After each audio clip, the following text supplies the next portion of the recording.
Shall I tell you the story about a baby prophet? Yes, yes. Why not? Well, there really was a baby prophet. Well, not exactly like that, but the story is something like this. You see, a long time ago, after the time of Yusuf, and we talked about Yusuf, alayhi salam, peace be upon him, and how he established his family in Egypt, and he was a good leader there. And the followers, they came, the believers from the children of Israel. They were doing pretty good for a while, but then over the years, different leaders came. And one of the things about those leaders was they liked to believe that they had all the power. In fact, some of them thought they were God. Yeah. And they used to build these big pyramids, those huge, tall buildings out there in the sand in the desert. One block, just one block of that pyramid is bigger than me, taller than me, and wider than me. When I was in Egypt and I saw those blocks, I couldn't believe it because there are thousands and thousands and thousands of blocks just to make one of those big pyramids. Who do you think built them? Slaves. Slaves built those big pyramids.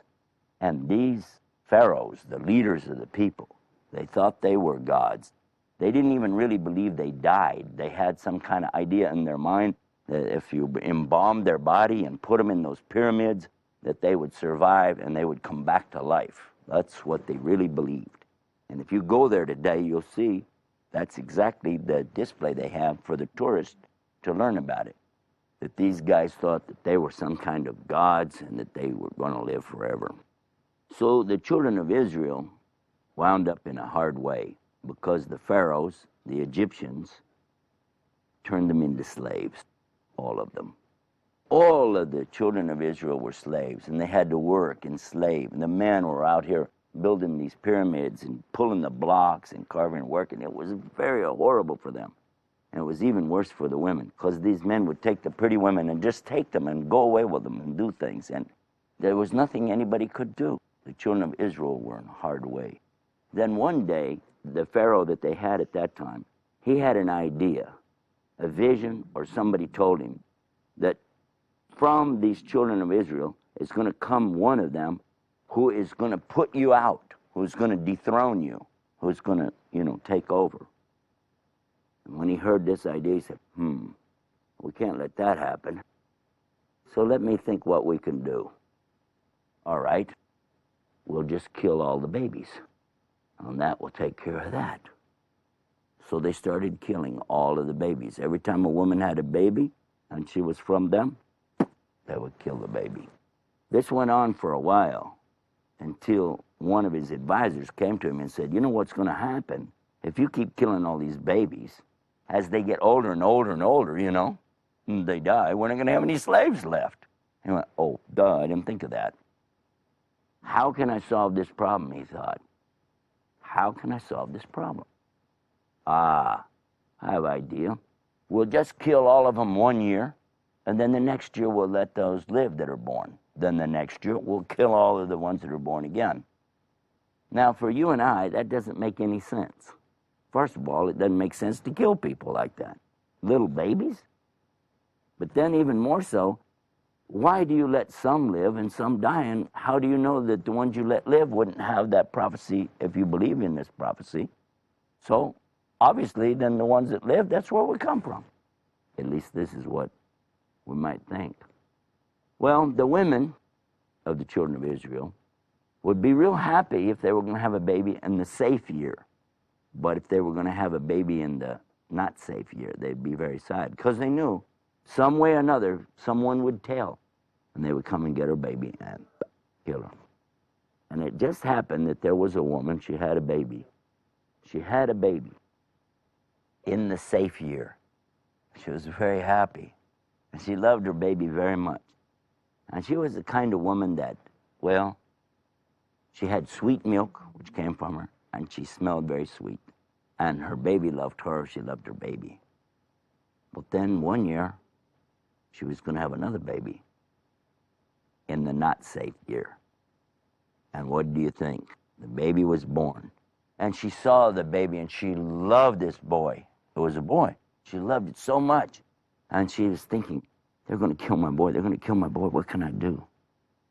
Now, the other baby she had was also a boy, by the way. She was thinking, what could I... Hey, that's a good idea. Why not? Yeah. So she got a basket. She got a basket of sorts, and she fixed it up, put the baby in this basket, and then made it so it wouldn't, like get full of water or sink, something like this. Sealed it off. And then she went down to the Nahar Nil. You know what Nahar means? River. Nil, we say Nile in English, the Nile River, because they were in Egypt. So she went to this river, and by the way, I went there, and I saw this river. It's big. You can see to the other side, but everything looks real small because it's such a big, big river. And it runs very fast, and sometimes it's even like this. You see, the water is so tough, coming very fast, and it's almost like ocean sometimes. Well, anyway, she put the basket with her baby into the river. As soon as she put the basket in, what do you think happened to the river? Allah made it go calm, real still, nice and easy, and the basket floated away. She's like, whoa, what's that? She sent her daughter. She also had a daughter. By the way, they didn't kill the daughters, so it didn't matter what year you had a daughter. She sent her daughter to go and watch after the basket, see where my baby goes. I just need to know. So she followed along beside the river, going in and out through the reeds and the bamboo and the different things, trying to, where's the, okay, there it is. And then she'd go a little further, and she watched it. And it just kept going straight, just nice, easy, and went right up to the palace beach. They have a beach behind the palace where all of the royalty and the king and, all these people go down there, and that's their beach. And here came the basket right up to it. Now, what happened is that the young people from the palace were out there playing around, and the wife of Pharaoh, she didn't have, didn't have any children. And she was very sad about that, because she was thinking, how many years I'm married and I still don't have any baby? And all these other people, even the slaves, are having babies like crazy, and I don't have a baby. And there she is by the beach, and everybody's playing, and the basket floated up. And somebody said, oh, a basket, what's in the basket? And they went and got it. It says a baby in it. No. Yeah, it's a baby. How is a baby in a basket? Check it out. As soon as she saw the baby, she fell in love. She just went, oh my God, I love him. And she took the baby immediately, holding the baby to her chest, and she was so happy. She was like crying, and oh, I love this baby. I want the baby for me. Some people said, yeah, wait a minute though, but where did the baby come from, okay? Because isn't this the bad year? Maybe one of the people, the children of Israel, put the kid in a basket and floated it off. She said, I don't care. You think I care? I don't care. This is the baby I want. So she went to Pharaoh, the king. She said, I have something that makes me very happy, something that makes me smile. And he looked at her, because all the time he'd been married to her, he never really saw her smile. He didn't see her be happy. He said, what is it? What is it, dear? She said, something makes me so happy. He said, good. What is it? Tell me. He's thinking maybe, something like, a lot of people, they want nice things like nice clothes, maybe a nice car, something like this. So he's thinking, did you get something like new clothes, maybe a new animal or something? What is making you happy? She showed him. I have a baby. He went, huh? Where you get the baby? She said, from the river. It was in a basket. And he said, no, wait a minute. She said, Noah, I love it. I'm so happy. I'll do it. And he was thinking, well, let's see. All right, you can keep it. I can keep it. Yeah, it's okay. Oh, I love him. And so everything looks pretty good. But it's always something like this in the story, right? But what happened? The baby wouldn't eat. Well, they brought some women, that had babies themselves. Now, babies like this, they get their milk from their mother. But if the mother's not there, then some other lady who has a baby can nurse the baby. They hold them and then they drink from them. Except this baby wasn't going to drink. He wouldn't, no matter what. 1 hour went by, 2 hours went by, 6 hours, 12 hours. The next day, the baby still has not had anything to eat. Now she started getting worried. She started getting sad. And when she started getting sad, she started crying. And the king's going, oh, nah, man. He was happy, but now he said, look, she's going to make me nuts. Okay, get some more women. They brought more women. And they're coming and lining up, basically, you know. And the baby's like, nope, nope, nope. Now she started getting worried. She started getting sad. And when she started getting sad, she started crying. And the king's going, oh, nah, man. He was happy, but now he said, look, she's going to make me nuts. Okay, get some more women. They brought more women. And they're coming and lining up, basically, you know. And the baby's like, nope, nope, nope. Now, all the time, the baby's sister is still hanging out, hiding behind the reeds and the grass and stuff. And she couldn't help herself. She popped out and told them, I know a lady that no baby ever refuses her milk, and I can bring her. But they're saying, who are you? Where'd you come from? She said, I was just like, going along the river, and I saw a basket, and I was just following it because I was curious, and I could hear something like baby crying or something in it, and I just, following along. I was just curious.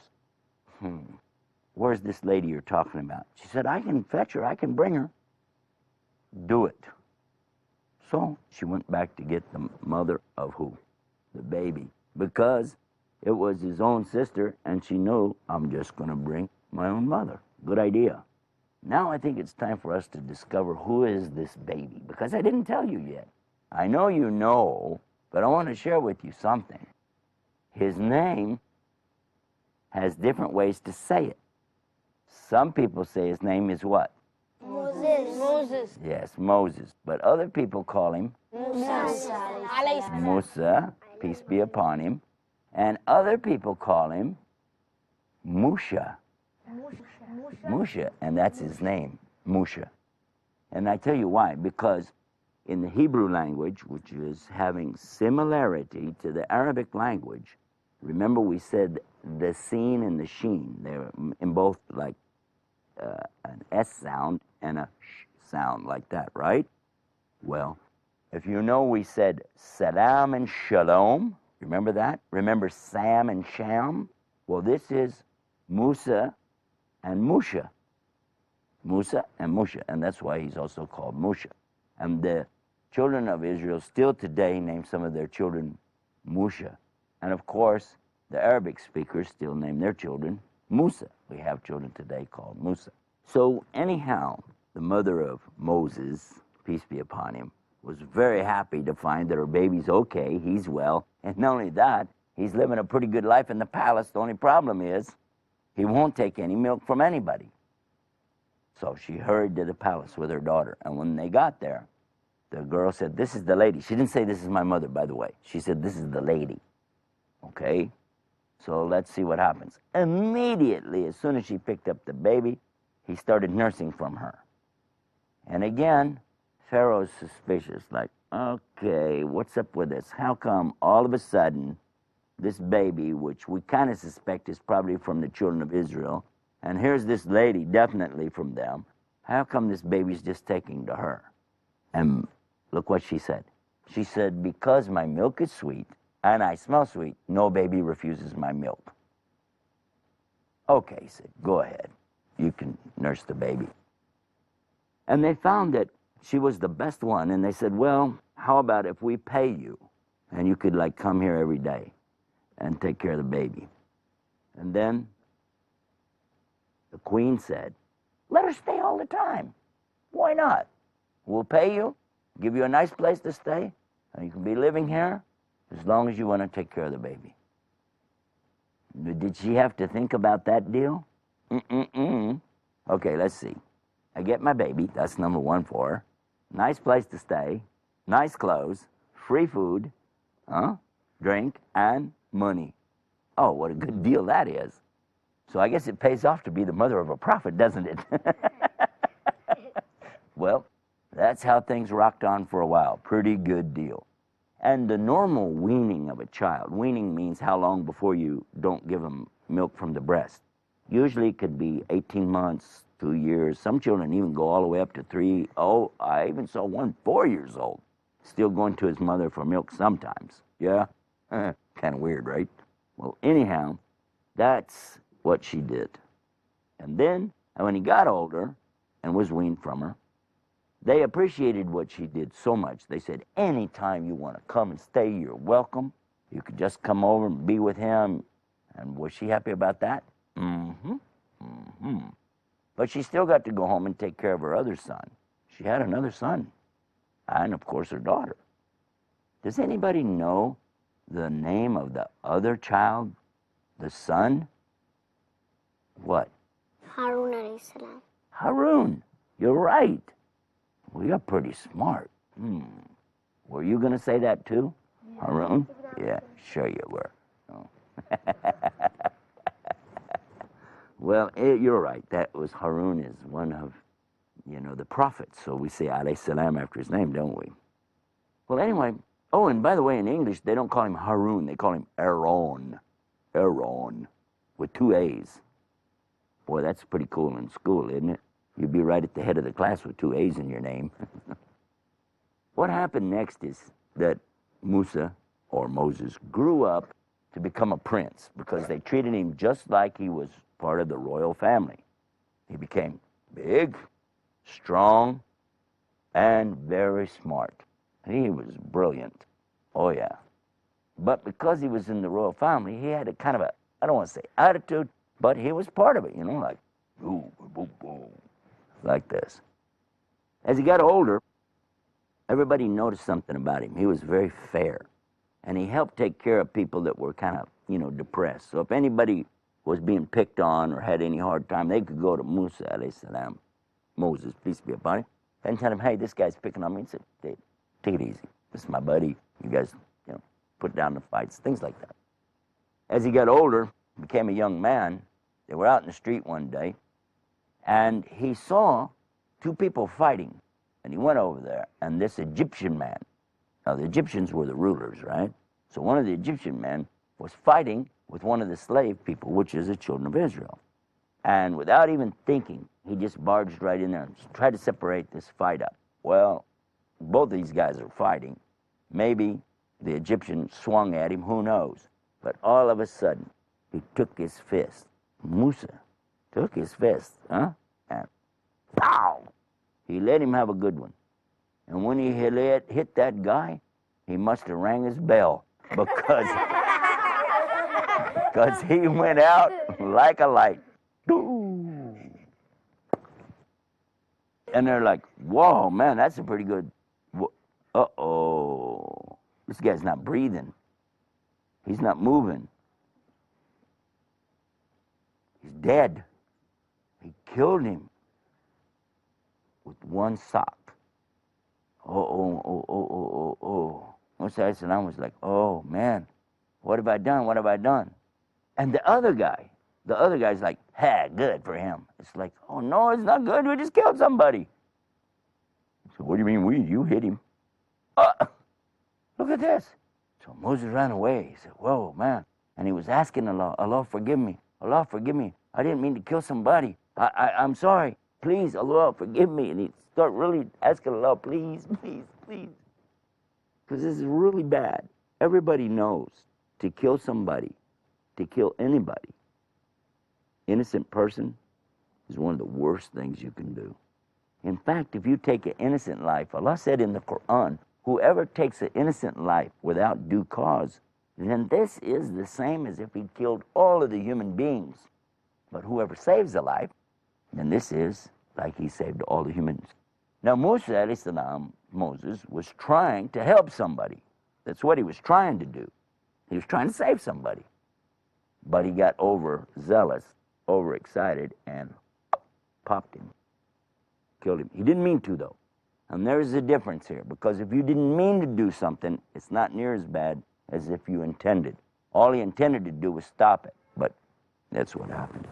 Well, Moses started finally feeling a little better, like maybe Allah's forgiving me. And he started learning something called patience. And he started learning about being more, sincere with Allah and being more, patience is the best word I can think of. The next day, he's back out in the streets again. Another fight's breaking out. He's going, what is going on, man? Another fight going on. Another Egyptian and another one of the slaves. And they're bang, boom, boom. He went over again and he looked. He said, it's the same guy. Not the Egyptian, of course, he's dead. The other one. And he looked and he said, you're in a fight again? What is it with you? You just like to fight with people, don't you? So look what the guy said to him. Oh, yeah? What are you going to do? Kill me like you killed the Egyptian yesterday? Well, when the other Egyptian heard this, he went, huh? There'd been talk about somebody being murdered, and nobody knew who did it. You did it? Oh, man.